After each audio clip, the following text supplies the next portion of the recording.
बच्चे को लेके कहाँ जाएंगे? जाति अलग है, तुम यादव हो और हम पंडित हैं, अपने बच्चे को हटाओ वरना बच्चे के साथ साथ तुमको भी उड़ा देंगे, ट्रैक्टर के नीचे दबा देंगे। कहना है वहाँ की ऐसो का प्यार तुम करोगे, शादी हम करवाएं। और शायद रोहित से अच्छा लड़का मिल जाता हमको, बोलो कि अल्ट्रासाउंड रिपोर्ट करवा दिए हमको, हम शादी करने के लिए तैयार हैं। कहीं और से शादी करोगे, इसका क्या मतलब है? तुम हमको रखेल बना के रखना चाहते हो? बच्चे को नहीं गिरवाओगी, नहीं हटवाओगी बच्चे को। तुम अगर मेरे बाद भी किसी लड़की से अपने घर वालों के लिए शादी करोगे तो भी हम मंजूर है हमको। आए कि दीदी हम प्रेग्नेंट भी हैं, तो बोली कि जब साफ साफ जब सब वहाँ मेडिकल में दिख जाएगा, उसके बाद वो बोला कि नहीं ऐसे नहीं, अब हम एक दूसरे के साथ पति पत्नी के जैसे रहते हैं और शादी तो हम तुमसे ही करेंगे, अगर तुमसे शादी नहीं करेंगे तो हम किसी से शादी नहीं करेंगे। क्या नाम है आपका? निशा तिवारी। निशा जी, ये जो आरोप आप लगा रही हैं, आपने एप्लीकेशन भी थाने में दिया, आपकी खबरें भी अखबार में छपी और अन्य चैनलों पर चल रही हैं, वो किस तरीके का आरोप है और किसके ऊपर आरोप लगा रही हैं आप? मेरा एक लड़के से अफेयर था 5 साल से, वो रोहित यादव नाम है हमारे, जो कि हमारे गांव के बगल के गांव है एक सुंगरा गांव, बिरबलपुर, वहीं का लड़का है रोहित यादव। उसके पापा का नाम है कृपा शंकर यादव। तो वो उससे हमारा 5 साल से मतलब धीरे धीरे, पहले वो तो मेरे दोस्त का, मेरी फ्रेंड थी गुलशन यादव, उसके बहन का नाम है गुलशना यादव, उसका भाई था रोहित यादव। तो उससे हमारा थोड़ा मतलब बातचीत थोड़ी वो होते होते यहाँ तक बात आई। तो जब हमसे वो मिलने जुलने की बात करने लगा रोहित, तो मैं मना करती थी कि नहीं अभी हमको नहीं मिलना है। तो बोलता था कि नहीं मिलती जुलती रहा करो हमसे, हम शादी कर लेंगे तुमसे। तो हमने फिर भी हम मना किए, ऐसे करते करते हम टालते गए। तो उसके बाद से जब हमारा मिलना जुलना उसका शुरू हुआ, तो नॉर्मल तरीके से हम मिलते जुलते थे। तो उसके बाद वो बोला कि नहीं ऐसे नहीं, अब हम एक दूसरे के साथ पति पत्नी के जैसे रहते हैं और शादी तो हम तुमसे ही करेंगे, अगर तुमसे शादी नहीं करेंगे तो हम किसी से शादी नहीं करेंगे। तो हम बोले कि तुम्हारा जाति अलग है, तुम यादव हो और हम पंडित हैं, तुम्हारे घर वाले मानेंगे शादी के लिए? तो बोला कि आजकल कौन जाति देखता है, हम कर लेंगे, कोई घर वाले से क्या मतलब है, शादी तो तुमको हमसे करनी है ना। तो ऐसे करते करते 5 साल बीत गया। जब भी हम उससे शादी की बात करते थे तो वो ये कहता था कि मेरी छोटी बहन है गुलशना, उसकी शादी कर लेते हैं और तुम्हारा जाति अलग है, अगर हम तुमसे शादी कर लेंगे तो हो सकता है बहन की शादी में कोई अड़चन आए, इसके लिए हम शादी कर लेते हैं पहले बहन के, उसके बाद तुमसे हम शादी कर लेंगे। तो हम बोले ठीक है कोई बात नहीं। तो ऐसे करते करते कुछ टाइम बीत गया। जब गुलशन की शादी हुई, मतलब उसकी बहन, छोटी बहन जो थी, उसकी शादी हो गई, तब मैं रोहित से बोलने लगी कि नहीं अब शादी, भाई जब तुम्हारी बहन की शादी हो गई है तो तुम शादी कर, अपने घर पे बात करो। उसके घर वाले को सबको पता था हमारा रोहित का क्या रिश्ता है, हमारे बीच क्या चल रहा है, कैसे क्या होता है, सब कुछ उसके घर वाले को भी पता था। उसके घर वाले, उसकी बहन भी बोली थी, उसके घर वाले यही बोलते थे कि ठीक है हम शादी करवा देंगे रोहित से तुम्हारा।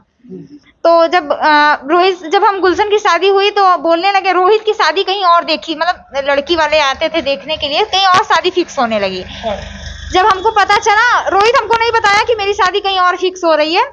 जब हमको पता चला कि रोहित की शादी कहीं और फिक्स हो रही है, फिर रोहित से हम बात किए कि ऐसा क्यों कर रहे हो, 5-6 साल से तुम मेरे साथ मेरी जिंदगी बर्बाद की है, वो भी शादी का झांसा देखिए। अगर तुमको नहीं रहना था तुम पहले ही मना कर देते कि हमको तुम्हारे साथ नहीं शादी करनी है, तुम्हारी मर्जी हो तो तुम रहो, तुम्हारी मर्जी हो तो नहीं रहो। ये बात हम हर जगह उससे कहते आए। तो वो यही कहता था नहीं शादी करेंगे तो हम सिर्फ तुमसे करेंगे, नहीं तो नहीं करेंगे, किसी और से शादी नहीं करेंगे। तो अब ये क्या है, अब तुम किसी और से शादी क्यों कर रहे हो? तो उसका फिर जवाब आता है कि तुमसे हम शादी, तुम हमें हमारे घर वाले की मर्जी से करने दो और हम तुमसे बात करते रहेंगे। तो हम बोले तुम हमसे बात करते रहोगे, कहीं और से शादी करोगे, इसका क्या मतलब है, तुम हमको रखेल बना के रखना चाहते हो? बोला ऐसी बात नहीं है, तुम तो जानती हो और घर वाले नहीं मान रहे हैं, अब क्या करें? हम बोले घर वाले नहीं मान रहे हैं, क्या करें? मतलब क्या, तुम तो ये पहले हमको नहीं बताया था, तुमसे हम एक बार नहीं पता नहीं कितनी बार पूछे, लेकिन तुम अभी भी यही, जब हमसे लास्ट टाइम उससे बात हुआ 25-26 जून को, तब भी यही बोला वो। जुलाई में हम जब 17 जुलाई को एप्लीकेशन थाने में देने गए थे, उससे पहले हमसे 12 से 13 जुलाई तक वो यही कहता रहा कि हम शादी करेंगे तो तुमसे ही करेंगे वरना किसी से नहीं करेंगे। तो कहता था कि जाओ जो करना हो, अब नहीं करेंगे, तुम्हारा जाति अलग है, ये है वो है। अब जाति का बहाना देने लगे, घर वाले नहीं मान रहे हैं। बोले तुम मेरे पास आते टाइम जाति नहीं देखे थे, और तुमसे तो हम बार बार यही बोल रहे थे जाति, हम भी तो यही बोले थे तुमसे कि अगर तुम्हारा हमारा जाति एक नहीं है, नहीं हो सका तो तुम कहते थे कि नहीं हम करेंगे तुमसे, जाति अब कौन लेके चलता है। तो बोला कि ठीक है जाओ जो करना है कर लो, नहीं करेंगे। तो हम जाके जौनपुर कप्तान सर के पास एसएसपी ऑफिस जाके वहां से हम अपना कंप्लेन दर्ज करवाएं। तो हमारे पवारा थाने पे हमारा एफआईआर दर्ज हुआ। हम 17 को वहाँ किए थे, 18 19 तारीख को मेरा कंप्लेन दर्ज किए, यहाँ FIR लिखे वो। उसके बाद जब मेडिकल का टाइम आया, हमसे बोले कि ठीक है, अब मेडिकल का जब टाइम आया हमारा, मेडिकल करवाने यहाँ के थाने की सिपाही हैं पारुल अग्रहरी, उनके साथ जाने लगे। तो उसके घर रोहित हमसे बोला कि तुम मेडिकल ना करवाओ, मेडिकल करवाओगी नीरू तो सब कुछ क्लियर हो जाएगा और हम मुझे जेल हो जाएगी, और सब तुम अगर हमें जेल ही हो जाएगी तो तुम्हारी भी जिंदगी बर्बाद, मेरी भी जिंदगी बर्बाद। उसके घर वाले भी यही हमसे बोलने लगे थाने पे आके हमारे कि मत करवाओ मत करवाओ। और पारुल दीदी बोली कि तुम मेडिकल मत करवाओ। तो हम बोले दीदी अगर मेडिकल नहीं करवाएंगे, शादी से मुकर गया तो ये 5 साल से हमको जब नहीं पहचान पाया या नहीं करना चाहा तो एक दिन की बात है दीदी, अगर नहीं किया तो एक दिन में कैसे, एक दिन अंदर रहने के बाद इसका कैसे मूड चेंज हो गया। तो कह रहा है कि, तो पारुल दीदी बोली कि नहीं कुछ विश्वास भी होता है, तुम मत करवाओ, अपना मेडिकल मत करवाओ, हम करवा देंगे शादी। अगर नहीं करेगा, जब तक तुमसे शादी नहीं करेगा तब तक थाने से ये छूटेगा नहीं। तो हम बोले नहीं। हम वहां जब गए मेडिकल करवाने के लिए अपने जिला अस्पताल में, तो वहाँ फोन में आया, मेरी एक फ्रेंड है पुष्पा, उनसे बात की, उनसे भी पारुल दीदी यही बोलती रही, जो थाने की पारुल अग्रहरी है वो यही बोलती रही कि नहीं मत करवाओ इसका। वो भी हमसे बोली कि नहीं नीलू तुम करवाओ अपना मेडिकल, वरना कल को रोहित बदल जाएगा तो तुम क्या करोगी। यही हम कहते रहे, हमसे जबरदस्ती पारुल हमसे जबरदस्ती करके नहीं करवाने दी मेरा मेडिकल। बोली तुम जाओ लिखित दे दो कि हम अपने मर्जी से नहीं करवा रहे हैं। हम बोले दीदी अगर हम दे देंगे तो अगर नहीं किया तो शादी। बोले तुम हमको अपनी बड़ी बहन मानो, तुम मेरी छोटी बहन के समान हो, हम तुम्हारे साथ कुछ गलत होने नहीं देंगे। और तो हम बताएं कि दीदी हम प्रेग्नेंट भी हैं। तो बोली कि जब साफ साफ जब सब वहाँ मेडिकल में दिख जाएगा तो तुम्हारा गवाही भी, जो तुम अगर 164 का बयान जो झूठ भी बताओगी तब भी नहीं मान्यता होगा। और अगर नहीं करता है रोहित शादी तो तुम्हारा 164 का बयान और मेडिकल हम थाने वाले फिर से करवाएंगे। तो हम बोले कि नहीं, तब भी हम नहीं मान रहे थे। हमसे जबरदस्ती वहां जाके हमारे जिला अस्पताल में हम जाके, वहां का CCTV कैमरा होगा तो वहां भी पता चलेगा, वहां से आवाज नहीं सुनाई देगा, लेकिन बताने और चलने और हम लोग की, हमसे और पारुल दीदी में बात हो रही थी, देखने के बाद भी पता चल जाएगा कि हमारे दीदी और उनके बात में नॉर्मली बात हो रही थी या फिर वो हमको क्या किस तरीके से ट्रीट कर रही थी। तो और इस बात का गवाह भी हमारे पास है कि वो हमारे साथ जबरदस्ती की थी। हमारी फ्रेंड है पुष्पा, उनके पास रिकॉर्डिंग भी है कि वो पारुल दीदी जो है वो मेरे साथ जबरदस्ती मेरा मेडिकल नहीं करवाने दी हैं। लिखित में वो जबरदस्ती बोली कि तुम लिखित दे दो, हम अपने मर्जी से नहीं, पारुल के और अपने थाने वाले के दबाव में आके और अपने जो रोहित के घर वाले थे, रोहित था, उन लोग के कहने पे आके हम मेडिकल नहीं करवाएं। अच्छा, ये मेडिकल रोका जा रहा था किस लिए? रोहित शादी के लिए एक्सेप्ट कर लिया था या किस बात से, क्यों रोका जा रहा? हाँ, रोहित शादी के लिए वो बोल रहा था कि हम शादी करने के लिए तैयार हैं। इनफैक्ट उसके पूरे घर वाले बोले कि जाति छोड़ो, जाति वाति लेके मेरा लड़के से, अगर लड़के की खुशी इस लड़की में है तो हम शादी कर देंगे। थाने के सामने बोले, थाने वाले यशो सर बोले कि ठीक है जब शादी करने के लिए तैयार है तो कोई बात नहीं। तब उसके बाद दूसरे दिन में हम हमारे मतलब जब 164 का बयान स्टेटमेंट देने हम सुबह जाने लगे 22 जून को, नहीं सॉरी 22 जुलाई को। तो सुबह में हम गए, पारुल हमको बुलाई थाने पे, हम पारुल दी के पास गए तो बोले कि उनके हस्बैंड, पारुल दी के हस्बैंड भी यही बोले और पारुल दीदी भी यही बोली, अपने कमरे पे बिठा के हमको यही बोलती रही कि तुम रोहित के खिलाफ मत जाओ, रोहित शादी करने के लिए तैयार है और उसके खिलाफ चली जाओगी तो तुम्हारी जिंदगी बर्बाद हो जाएगी और उसकी भी बर्बाद हो जाएगी। अगर तुम उससे शादी करना चाहती हो तो उसके खिलाफ गवाही मत दो। तुम बस यही बताना वहां जाके कि वो रोहित मेरा कुछ था नहीं, सिर्फ दोस्त था। पारुल दीदी हमको ये बात बोलती थी। अच्छा, ये पारुल कौन है? थाने में सिपाही हैं, ये थाने की सिपाही हैं। वही हमको लेके गई थी मेडिकल और मेरा बयान करवाने के लिए वही लेके गई थी। तो हम जब वहां जाने लगे तो जब यहाँ से जाने लगे, यशो सर बोले कि हम यशो सर से बताएं कि सर ऐसी ऐसी बात है, ये लोग सब कह रहे हैं कि शादी करने के लिए रोहित तैयार है, तुम गवाही मत दो। तो यशो सर बोले कि ठीक है, शादी करने के लिए तैयार है, अगर ये शादी नहीं करता है तो मैं इसके खिलाफ इससे बड़ा मुकदमा लिख दूंगा, इसके साथ साथ इसके घर वाले को भी हम जेल भेज देंगे अगर ये तुमसे शादी नहीं करता है तो हम बोले कि सर अगर नहीं किया तो बोले कि तुम हम पे भरोसा करो। यही चीज पारुल दीदी भी बोली कि तुमको किसी पे नहीं तो अपने थाने के यशो पे भरोसा करो, क्योंकि वो हमारे गांव में यही मान्यता है कि हमारा थाने के जो यशो हैं वो बहुत दबंग हैं, वो सच के साथ रहते हैं। हम उनके सामने जाके गिड़गिड़ाए और रोए, उनके सामने उसकी फैमिली के साथ रोहित के पैर पड़े कि रोहित तुम हमको सिर्फ अपना नाम दे दो, हमको कुछ नहीं चाहिए, हमको सिर्फ अपना नाम दे दो, हम कहाँ जाएंगे। हाँ, हर जगह से न्यूज चैनल, पेपर, हर जगह से हम वायरल हो गए हैं तुम्हारे नाम से। सब कोई मेरे गांव से लेके रिलेटिव लेके तुम्हारे गांव से सब कोई जान गया है। तो यही उसका कहना था, तुम गवाही दे के आओ, हम शादी कर लेंगे। जब हम वहां से आए, पारुल दीदी हमसे बोले कि जब तक तुम नहीं बोलोगी तब तक वो छूटेगा नहीं। तो हम बोले ठीक है, जब हम जाएंगे। हम बोले दीदी अगर नहीं हुआ तो बोले तुम हम पे भरोसा करो, हम थाने वाले पे भरोसा करो, तुम्हारे साथ गलत नहीं होगा। अभी भी हमारे पास चैट है। वो हमसे बोली कि हम बोले दीदी हमारे साथ गलत हुआ है, बोले हम होने नहीं देंगे। तो उसके बाद जब वहां से हम वापस आए तब तक यहाँ से रोहित थाने से छूट चुका था। हम पूछे पारुल दीदी से कि दीदी आप तो हमसे बोली थी कि नहीं छूटेगा वो, जब तक तुम नहीं बोलोगी तब तक नहीं छूटेगा, अब कैसे छूट गया। तो कह रही हैं कि अभी कल सुबह आएगा, शादी कर लेगा। हम बोले दीदी आप तो ऐसा नहीं बोली थी उस टाइम बोली कि तुम गवाही दो, शादी हम लोग करवाएंगे तभी छूटेगा। दीदी जाने के बाद नहीं आया। तो यशो सर बोले कि जाने दो इसको रात में। हम बोले सर जी अगर इसको छोड़ना है तो आप इसके बड़े पापा के साथ नहीं, मेरे साथ छोड़िए।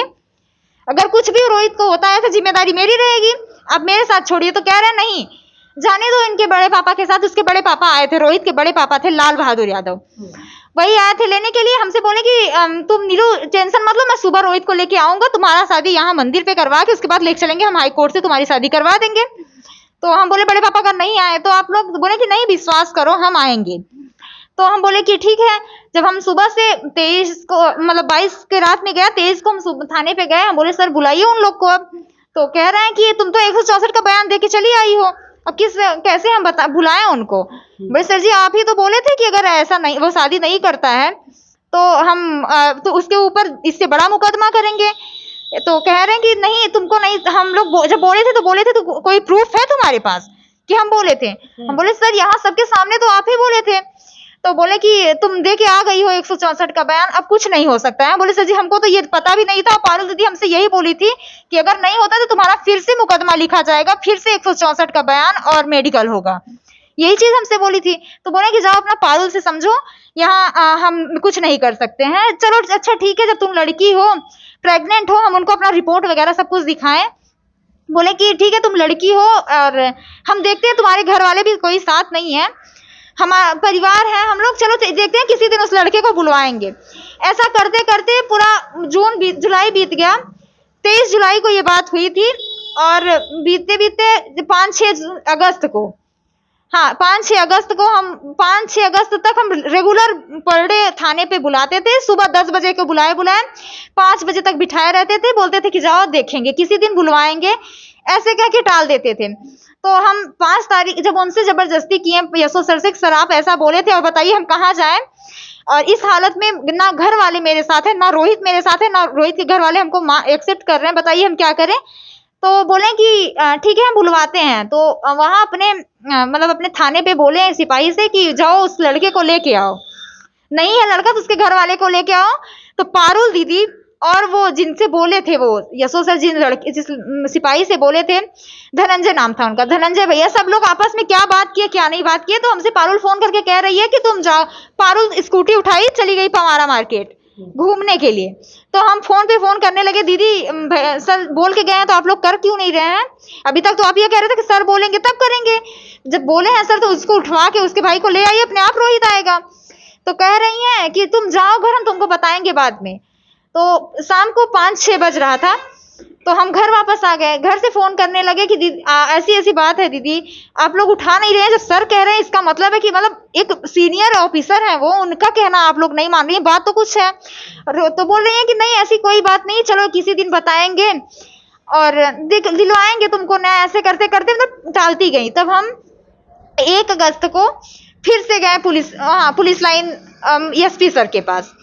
वहाँ एसपी से यहाँ पहले हम 1090 पे कॉल किए कि ऐसी ऐसी बात है, हमारे थाने वाले भी ये ऐसे ही करके हमको टाल दे रहे हैं और जबरदस्ती ये लोग हमारे साथ करवाए 164 का बयान, मेरा मेडिकल बदलवा दिए, 164 का बयान बदलवा दिए।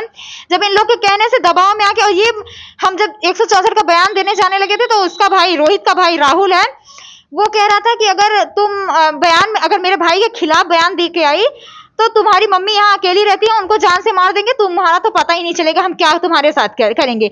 ये बात पारुल दीदी के सामने वहाँ जब मजिस्ट्रेट मैडम के कमरे में हम जाने लगे बयान देने के लिए, उससे पहले भी फोन करके राहुल हमको पारुल के सामने बोला। अच्छा, जब पहले बयान आप देने जा रहे थे? हाँ, 164 का बयान देने जब हम 24 को जाने लगे, 22 को, तभी यही राहुल वहां फोन करके हमको बोला कि तुम अगर बयान मेरे भाई के खिलाफ दी तो तुम्हारी मम्मी यहाँ अकेली रहती है, उनको जान से मार देंगे और तुम्हारे साथ क्या करेंगे तुमको तो वो भी पता ही नहीं चलेगा। हमारे पास चैट है, हमको बोलता है राहुल कि तुम अपने बच्चे को हटाओ वरना बच्चे के साथ साथ तुमको भी उड़ा देंगे, ट्रैक्टर के नीचे दबा देंगे, या कहीं दिखोगी तो तुमको जान से मार देंगे। तुम्हारे रोहित से आपकी आखिरी बार बात कब हुई? 25 जुलाई को, 25 जुलाई सुबह 8 साढ़े 8 बजे हुई थी। जब वो थाने से छूटता है उसके बाद आपकी बातचीत होती है, रोहित ने क्या कहा? रोहित बोला कि नीलू हम फोन करेंगे तुम्हारे पास, तो उसके बाद से ना वो फोन ना मैसेज कुछ भी नहीं। कितनी बातचीत हुई थी 25 तारीख को? कितनी बातचीत हुई थी? इतना ही बोला था कि वो नए नंबर से फोन किया हमारे पास, हम बोले कौन बोल रहा है? हम रोहित बोल रहे हैं, नीलू हम तुमसे बाद में फोन करते हैं तुम्हारे पास। तो हम बोले तुम तो बोल के गए हो ना कि अभी आ रहे हैं, तो अब क्या हो गया? इतना वो कह के तुरंत फोन काट दिया। उसके बाद से हम फोन करते रहेंगे, फोन नहीं उठाएगा। अच्छा, एक बात हमें बताइए कि रोहित की बातों से आपको क्या लगता है कि रोहित आपसे शादी करने के लिए एग्री है या फिर उसके वो अपने परिवार वालों के दबाव में शादी नहीं कर रहा है? क्या वजह? आप ये भी करें कि परिवार के लोग, सारे लोग इस बात को जानते थे कि रोहित और निशा तिवारी का अफेयर है, ये लोग शादी भी करेंगे, परिवार के लोग की ये बात जानते हैं, उनके परिवार के लोग, तो फिर आखिर अब ये बातें कैसे हो गई? उनके परिवार के लोग क्या कह रहे हैं? उसकी जो बहनें, उसकी माँ जो कह रही थी कि शादी करेंगे, फिर बोलो अब क्या कह रहे हैं? अब उसकी बहन हमको गाली देगी, बोलेगी जो करना है कर लो, 164 का बयान दिलवाने के लिए हम लोग ऐसे झूठ बोले थे तुमसे शादी करवा देंगे, अब जो करना है मेरा कर लो, बच्चे को नहीं गिरवाओगी, नहीं हटवाओगी बच्चे को तो तुमको जान से मरवा देंगे, और अगर मेरे घर पे तमाशा की तो वहां के खींच के मारेंगे हम लोग, आए वहां मेरे घर पे दिखना मत, तुम करके दिखाना मेरे भाई की शादी, मैं अपने भाई की शादी मई में किसी और लड़की से करके दिखाऊंगी।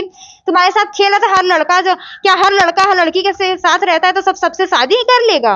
अच्छा, उसकी बहनें कहने लगी। हाँ, और उसी की बहन के जरिए ही आप रोहित तक पहुंची? हाँ, उसकी छोटी बहन गुलशना थी, उसकी छोटी बहन, उसके घर वाले का कहना है कि तुम प्रॉपर्टी पे जा रही हो मेरे, तुम प्रॉपर्टी पैसे देखी हो, इसके लिए रोहित का साथ नहीं छोड़ रही हो। तो हम उसके पापा से ये भी बोले कि आपको अगर ये लगता है तो रोहित के हमसे शादी करवाने से पहले आप रोहित को अपने प्रॉपर्टी, अपने पैसे, जायदाद जितना भी हो आपके पास सबसे बेदखल कीजिए, उसके बाद मेरी शादी करवाइए। हम यहाँ तक करने के लिए, और रोहित से हम ये भी बोले कि अगर रोहित तुम्हारे घर वाले हमको पसंद नहीं कर रहे हैं, किसी और लड़की को पसंद कर रहे हैं तुम्हारे लिए, तो तुम हमें अपना नाम दे दो, उसके बाद तुम अगर मेरे बाद भी किसी लड़की से अपने घर वालों के लिए शादी करोगे तब भी हम मंजूर है, हम मानने के लिए तैयार हैं, अपने बाद भी किसी और लड़की के साथ तुमको शादी करने के लिए हम तैयार कर देंगे, लेकिन हमें नाम चाहिए तुम्हारा, क्योंकि हम हर जगह से बदनाम हो चुके हैं तुम्हारे नाम से। अगर तुम्हारा नाम हमको मिल जाता है तो हो सकता है थोड़ा बहुत सब सही हो जाए। निशा, ये बताओ आपके घर वालों को इन सब सारी चीजों के बारे में कब पता चला? मेरे घर वाले को जब हम कंप्लेन दर्ज करवाए 17 जुलाई को, तब जाके। यानी उसके पहले आप 5 सालों तक रोहित के साथ जाती आती रही, घूमती रही, आपके घर वालों को कोई खबर नहीं था। हम बताने की कोशिश करते थे अपने घर वाले को, तो लेकिन रोहित हमको मना करता था, बोलता था कि नहीं अभी तुम बताओ मत, जब हम अपने घर पे बात कर लेंगे उसके बाद तुम बताना। हम हमेशा बताने की कोशिश करते थे अपने घर वाले को कि हमारा ऐसी बात है, हम इसी से शादी करेंगे, और यहाँ तक हम अपने घर वाले से ये बोले थे कि हम अदर कास्ट का लड़का है, हम उससे शादी करना चाहते हैं। तो मेरी मम्मी बोली थी ठीक है, जब टाइम आएगा शादी का तो बताएंगे। निशा, इन सब सारी चीजों के पहले कभी आपको लगा था कि रोहित हमारे साथ ऐसा करेगा? नहीं, आज भी आके सामने से बोलता है कि हम शादी कर लें। उस दिन भी जब वो हम थाने पे हमसे बोला, और 24 को भी बोला कि हम शादी तुमसे करना चाहते हैं, रोहित जाने से पहले 25 को जब वो छूट रहा था रात में, तब भी हमसे ये बोला कि नीलू मेरे घर वाले हमको फंसा देंगे, तुम एक काम करो, तुम अपने साथ हमको ले चलो, ये बोला। और ये थाने वाले पैसे खा के हमको छोड़ रहे हैं, ये भी रोहित हमको बोला था। तो आपको लग रहा है कि ये रोहित नहीं मुकर रहा, उसके घर वाले मुकर? हाँ, उसके घर वाले ये कर रहे हैं। उसके बड़े पापा हैं एक लाल बहादुर यादव, उसका भाई है राहुल यादव, रोहित का छोटा भाई है राहुल यादव, रोहित की बड़ी बहन है वंदना यादव, उसके बड़े जीजा हैं समर यादव, ये लोग हैं, यही लोग कह रहे हैं कि नहीं करने देंगे शादी, जो करना है कर लो। रोहित का पता नहीं है, रोहित कहाँ है कहाँ नहीं है, हम लोग को नहीं पता है। और जब हम रोहित के खिलाफ कुछ करने की कोशिश करेंगे तो बराबर सबका फोन आएगा, ये बोलेंगे नहीं ये सब मत करो। अभी हम बोले थाने पे जाएंगे, बोलेंगे थाने वाले कहेंगे अभी हम क्या करें, थाने वाले साफ मना कर देते हैं कि हम क्या करें। अब जो होना, इतना सब झेल रही हो, इतना सब आपके साथ हो रहा है, थाने चौकी का चक्कर लगा रही है, एसपी के यहाँ आप चक्कर लगा रही हैं, इन सब सारी चीज़ों को लेकर आपको कुछ अफसोस हो रहा है कि शायद रोहित से मेरी मुलाकात ना होती तो शायद ऐसा कुछ नहीं होता? हाँ, ये बहुत अफसोस हो रहा है कि नहीं हुआ होता शायद, तो मेरी इज्जत भी बची रहती और शायद रोहित से अच्छा लड़का मिल जाता हमको। अगर वो जाति को लेके चलता है तो हम कहते हैं उसके जाति, अगर उसके पापा ये कह रहे हैं इसका जाति खराब है, हम अलग कास्ट की हम शादी नहीं करेंगे। हम मानते हैं कि हमारा जाति, उसके जात के वो रोहित यादव है, हम रोहित यादव नहीं, हम पंडित हैं, उससे अगर वो उसके जात के बराबर नहीं है तो उसके जात से हम खराब भी नहीं है। मेरी जात उसके जाति से खराब भी नहीं है।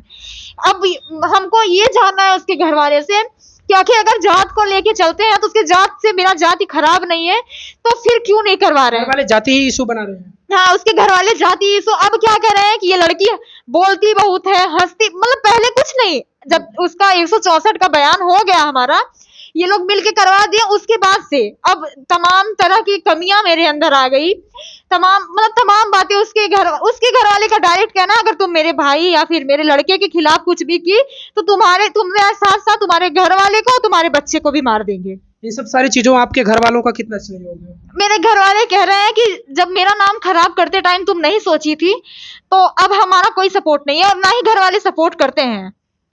घर वाले भी मेरे सपोर्ट नहीं कर रहे। मेरे घर वाले जब हम बताने लगे कि हम प्रेग्नेंट हैं, ऐसी वैसी बात सब कुछ उनको बताएं, थाने का रिकॉर्डिंग हम वहां सुनाए, तब जाके मेरी मम्मी बात की रोहित के पापा से कि ऐसी ऐसी बात है, मेरी लड़की प्रेग्नेंट है, बताइए कहाँ जाएगी। तो उसके पापा बोले ठीक है, उससे बोलो कि अल्ट्रासाउंड रिपोर्ट करवा दे हमको, हम शादी करने के लिए तैयार हैं। तब तो हम बोले कि ठीक है, हम बोले ठीक है, अगर रिपोर्ट की बात है तो हम फोन किए, जिस दिन हम रिपोर्ट निकलवाने जाने लगे, हम बोले कि अगर रिपोर्ट ला के देते हैं भाई, बात खत्म करते हैं। तो हम उसके पास, राहुल के पास फोन किए, रोहित के भाई राहुल को फोन किया, सब कोई तो ब्लॉक किया है मेरा नंबर, तो राहुल नहीं किया था। हम फोन लगाए, बोले भैया बताइए, हम अल्ट्रासाउंड करवाने चल रहे हैं, आप बताइए गवर्नमेंट हॉस्पिटल में करवाएं या प्राइवेट, आप लोग साथ में चल के करवाते हैं या फिर भैया हम अकेले जाएं। तो वो राहुल बोला कि नहीं तुम जाके करवा लो। उसके बड़े पापा भी यही बोले कि अगर मेरा लड़का तो कुछ किया नहीं है, उसके बड़े पापा बोले मेरा लड़का रोहित कुछ किया नहीं है। हम बोले तुम, आपका लड़का कुछ नहीं किया तो आप अपने लड़के को बुलाइए, मेरा डीएनए उसके डीएनए से मैच करवाइए, अगर आपका लड़का कुछ नहीं किया तो डीएनए मैच करवाइए। तो उसके बड़े पापा बोले ठीक है, तुम अल्ट्रासाउंड बस दिखा दो बस हमको। जब हम अल्ट्रासाउंड रिपोर्ट दिखाने लगे तो वो उन लोग का कहना है कि बच्चे को हटाओ, नहीं हटाओगी तो जान से मार देंगे, ट्रैक्टर चढ़ा देंगे, तुम्हारे घर वाले को मार देंगे, तुम्हारे साथ साथ तुम्हारे बच्चे का क्या हाल करेंगे, तुम्हारे बच्चे के साथ साथ तुम्हारा क्या हाल करेंगे, ये तो तुम सोच भी नहीं सकती हो। सामने से हमको धमकी देंगे। चलिए, अच्छा, ये जो सारी चीज़ें आप बता रही हैं कैमरे के सामने, मीडिया के सामने, वो सारी चीज़ें अपनी स्वेच्छा से बता रही हैं या फिर किसी के दबाव में, या ये अपनी जिम्मेदारी पर ही आप बता रही हैं? किसी को इससे समस्या हो तो उसकी जिम्मेदार आप होंगी ना? हाँ बिल्कुल होंगे। अगर गलत करते हैं किसी के साथ, मेरी वजह से कोई गलत होती है तो वो उसके जिम्मेदार हम हैं। हम यहाँ ना अपनी स्वेच्छा से ये सारी चीजें बता रही हैं? हाँ, हमें न्याय के दबाव में, किसी बिल्कुल नहीं, किसी के दबाव में नहीं आ रहे हैं। किसी के दबाव में हम दबाव में तब थे जब 164 का बयान और मेरा मेडिकल हो रहा था, थाने वाले हमको दबाव में रखे थे। इस बात का प्रूफ और गवाह भी मेरे पास है कि वो थाने वाले हमारे साथ जबरदस्ती किए थे। थाने वाले हमको ये लालच दिए हैं कि तुम्हारी शादी करवा देंगे, धमकी दी है कि तुम्हारे घर वाले को मार देंगे। थाने वालों को भी हो सकता है रोहित ने गुमराह किया, उसके घर वालों ने गुमराह किया हो, उनको भी भरोसा दिलाया हो थाने वालों को, क्यों नहीं? रोहित तो डायरेक्ट, हाँ ठीक है, अगर उनको बताया गया था, ये यकीन दिलवाया गया था थाने वाले को कि हम शादी कर लेंगे, जैसे हम यकीन कर लिए थे थाने वाले पे कि ये शादी करवा लेंगे, रोहित के घर वाले या रोहित उसको थाने वाले को अगर यकीन दिलवाए थे, तो जब यकीन के खिलाफ गए, वो नहीं कर रहे हैं, तो थाने वाले लेना एक्शन, ले काहे नहीं लेते हैं? अब जाने के बाद कहते हैं कि नहीं कर सकते हैं, तुम्हारा 164 का बयान हो गया है, हम कुछ नहीं कर सकते हैं, ऐसा ऐसा करके तमाम चीजें। और कहना है वहां के एसओ का, प्यार तुम करोगे, शादी हम करवाएं, मतलब इस तरीके से बात करते हैं। मामले में आपने किसी वकील वगैरह से राय ली? हाँ लिए थे, वो लोग भी बोले हैं कि सब कोई यही बोलता है कि देखते हैं, करवा देंगे, ऐसा वैसा, यही करके सब टाल देते हैं। चलिए, तो ये निशा तिवारी की पूरी कहानी है। इस कहानी को आप समझ गए होंगे कि निशा तिवारी प्यार के झांसे में पड़ती हैं रोहित यादव के साथ और 5 सालों तक उसके साथ संबंध में रहती हैं और फिर वो शादी से मुकर जाता है रोहित यादव, ऐसा इनका आरोप है। और ये यहीं तक नहीं, ये अपने स्थानीय थाना पवारा थाना पर भी आरोप लगा रही हैं, वहाँ की सिपाही हैं उनके ऊपर आरोप लगा रही हैं, एसओ के ऊपर भी ये आरोप लगा रही हैं कि जब ये जाती हैं तो फिर इन्हें बुलाया जाता है ये कहकर के तुम आओ हम उसको बुलाएंगे, लेकिन फिर उस लड़के को बुलाया नहीं जाता। ये दर दर की ठोकरें खा रही हैं और इनके जो घर वाले हैं, इनके मम्मी पापा, ये कोई सहयोग नहीं कर रहे हैं। वो कह रहे हैं कि तुमने अगर किया इस तरीके का, तुम्हारा ये खुद का फैसला है तो तुम खुद भुगतो। इस तरीके की चीज़ें हैं। हम चाहते हैं कि इंसाफ होना चाहिए निशा के साथ। निशा की भावनाओं के साथ खेल हुआ है, निशा को 5 साल यूज किया गया है, निशा को गुमराह किया गया है ये कहकर कि हम तुमसे शादी करेंगे, गैर बिरादरी हो कोई फर्क नहीं पड़ता है। ये तमाम सारी चीज़ें जो आरोप लगा रही है निशा अगर रोहित का कहना है, रोहित कह रहा है कि तुम बच्चे को हटाओ हम शादी कर लेंगे। तो हम फिर आपको डर लग रहा होगा। हाँ, तो हम बोले कि बच्चा किसी और का तो है नहीं, है तो हमारा तुम्हारा, तुम बच्चे को हटाने से क्या मतलब, तुम शादी करो, जो कहोगे हम करने के लिए तैयार हैं, लेकिन पहले तुम शादी करो हमसे। तो कह रहा नहीं शादी पहले नहीं, पहले तुम बच्चे को हटाओ उसके बाद हम शादी कर लेंगे, तुम हम पे भरोसा करो। जब हम 5 साल से भरोसा किए, उसके बाद हम जब यहाँ तक आ गए, वो फिर थाने पे जाके भरोसा किए, तब वो कुछ नहीं किया। अब आज वो ये कह रहा है कि तुम बच्चे को हटाओ। अगर हम बच्चे को हटा देते हैं कल को फिर से वो मुकर जाएगा। उसके घर वाले वो यही चाहते हैं कि सिर्फ हम बच्चे को हटाएं। बच्चे को नहीं हटाएंगे तो जान से मार देंगे, कुछ भी हो जाए। अगर हम बच्चे को तो नहीं हटाएंगे, चाहे जो भी हो जाए, हमको न्याय चाहिए।